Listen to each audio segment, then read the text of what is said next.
Welcome to the latest edition of the Leverage Report. I'm Dan Miner, CEO of Caseworks, and I'm joined by Cason Carter, CEO and founder of Broughton Partners. Today's discussion is not going to be the typical conversation around case acquisition. Today, we're going to talk about some of the strategies that Broughton employs to ensure success, not only at the intake steps, but also at the end of the process. Cason, thanks for joining me today. Absolutely. Thanks for having me. So Cason, tell me a little bit about Broughton, kind of what you do, and then also your experiences. Absolutely. So at Broughton, when we started, we said we were going to be different. It seemed like there was a lot of people in the space offering marketing at no performance, marketing that you really didn't know the outcome. And we skinned our knees along the way, and we're very unscalable and unprofitable for 3 years, trying to make sure we got to that mark. And that mark is providing something that a firm knows is going to be worthy of ordering medical records is really the first step. And we really work hard to make sure that when we send something over, a firm knows that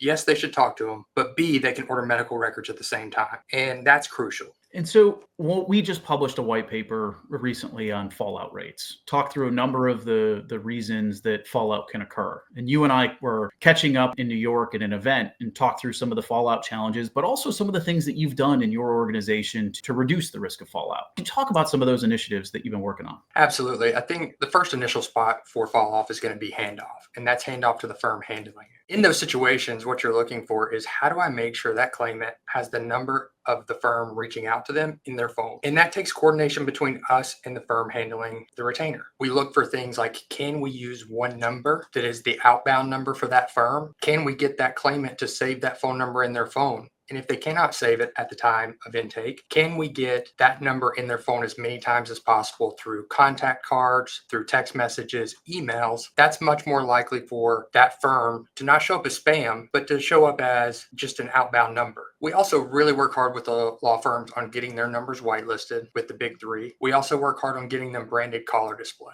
And so branded caller display nowadays is essential. And you hear a lot of firms say, our firm name's going to show up. It doesn't work that way with the big three cell phone carriers nowadays. And you have to work hard to make sure you're not showing up as spam, whether you're a legitimate business or not. And so to summarize there, making sure that you're not a number that shows up as spam on the other side is going to improve your ability to contact the client down the road, but also as you're going through that intake process. And so it sounds as though you're capturing every touch point that you have, voicemail, text, that kind of authenticates that phone number and makes it a viable number for the carriers. Is that right? Much more likely. And what we see is that when handling firms cannot get a hold of the claimant, if they ask us for help within 7 days, 95% of the time we get them hot transferred back in. And that number is actually a little bit higher than that, our VP of Claimant Journey told me recently. But we are very successful at getting those numbers transferred back in because we've had over a 1.5-minute phone call with that claimant. So the chances of showing up as spam are very unlikely. And so that just goes to show you right there how bad this spam blocking problem is nowadays and how important it is to whitelist your numbers and get branded caller display so your firm name shows up right on the phone. Great. Let's switch gears to medical records. We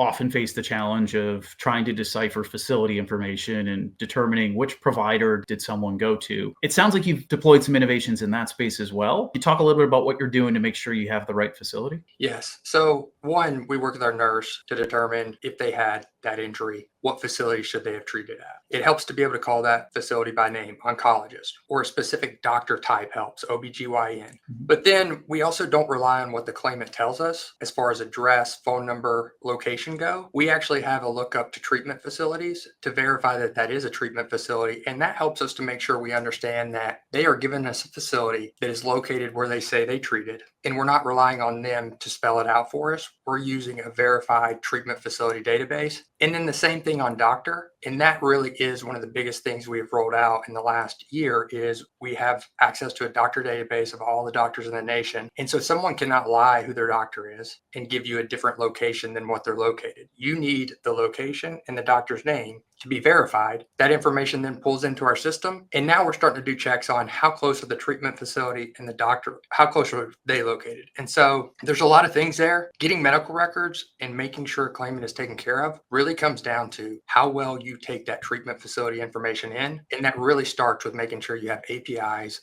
and you can fact check a little bit to make sure they are providing you a valid treatment facility or doctor in the city or town they're located in. Yeah. And from our perspective, when we're working up cases, an invalid facility just creates noise. It creates a challenge in the process. We call it the chase, but we then have to go back to the claimant, confirm that that's indeed where it did go for treatment, or that's indeed where they did receive a procedure. That's another step in the process because we may have gotten a rejection or a certificate of no records. One of the pain points that law firms then face is getting that person back on the line. Sounds like from our earlier topic, you're able to do that. And so you talk a little bit about, your stickiness with the firms. I mean, this is something that you want to be successful as well. And so you'll pitch in and support the firms who want to ultimately get these cases to the end. The most important thing for us is that the firms that refer the cases to the handling firms that we work with see success. And so we help our handling firms and provide them resources to make sure together in a partnership, we show the referral firm success. And so the last thing we want is a spam likely number to scare off the plaintiff, because people tie that to unlegitimate businesses. These law firms are not unlegitimate, but the way these cell phone carriers are blocking,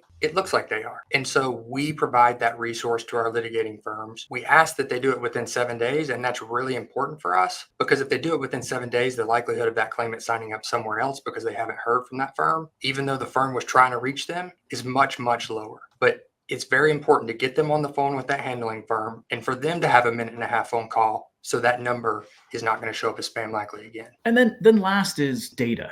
Everybody talks about data. We talk about data on the leverage report, but data, metrics, dashboards, that's a hot topic. But how do you use data to inform your own processes and protocols? And at the same time, also make sure that everyone in this partnership is seeing the value that's being provided by all parties, whether it's the retaining firm, the handling firm, or potentially yourselves? It's a great question. Sometimes you can have data for data's sake. I like to say data is for decisions. If we can't make decisions off of it, why are we using it? And I know that people much smarter than me know how to use data to machine learn. But when I'm talking about analytics that we're using internally that are not some model that we're trying to build for something new, we are looking to make actionable decisions. And those actionable decisions need to be made here about whether we tweak ad copy or, hey, do we need to find the fall off place for claimants in the pipeline? Do we need to provide information to the litigating firm around informational questions potentially that could lead them to other questions that can make the criteria better? And then for our litigating firms, we like to provide that information. Here is age groups in which people are diagnosed. Here are the types of injuries that are coming in again across this tort. And here are the knockouts we're seeing across this tort. And sometimes those knockout questions are very important for the litigating firm to see as well, because maybe we're missing something. And so as a team, we look at that information, we try to give them actionable data so that they can act with us and say, okay, let's tighten here, let's loosen here, but making sure we're always on the same page about criteria is so important. And so we track every little step in the process for not only us to make decisions, but for them. Great. Yeah, I think the most important thing is data's for decisions, not only for us, but for the litigating firm as well. If you're not making decisions off of that data, it's not important. So figure out how to make decisions off of it and go from there. Perfect. And then last, we'll talk a little bit about some of the pain points in the industry. And so let me tee up for that. Industry faces several different challenges, pain points, conversion. We, as I had mentioned, had the white paper on fallout. But what are some of the things that you see? And then what are your recommendations for firms that are looking to invest in mass tort cases? Alignment. I think alignment across the marketer, whether you're using a marketer that is not converting, across the intake department, if you're pairing that on, whether it's yours or whether it's outsourced, and then ultimately with what firm the cases are being delivered to. So many times we hear about firms getting much cheaper prices. And when you look at the criteria, you know why. And then when you talk about the firms they're sending it to, you know they're not accepting that criteria. And so alignment across that whole process is so crucial. I think if a litigating firm doesn't think it's compensable, why are you signing it? It doesn't mean that you don't have that data available if something changes. But do not get in the habit of signing things that aren't compensable, because it makes it really hard to know what to optimize to. Great. And so last, Cason, how would interested parties from our audience get connected with Broughton Partners to either learn about some of the things you're doing or potentially set up a campaign? Absolutely. So visit us at broughtonpartners.com and submit your information. Also, we're always at conferences. We have a sales team that's incredible, and you can find them at all of your major conferences and a lot of the smaller circuit conferences. And so see us at conferences, visit our website. We look forward to working with you. Great. Well, thanks, Cason, for your time. Some very interesting tidbits here that many of our listeners can apply to their own law firms. Or if you're interested in, again, case acquisition through Broughton Partners, visit broughtonpartners.com. Thanks so much. If you would like to hear the industry's latest news and updates, please make sure to subscribe to the Caseworks channel. Simply click the button below and make sure you have on notifications so that you are the first to hear of the latest updates and insights. Until next week.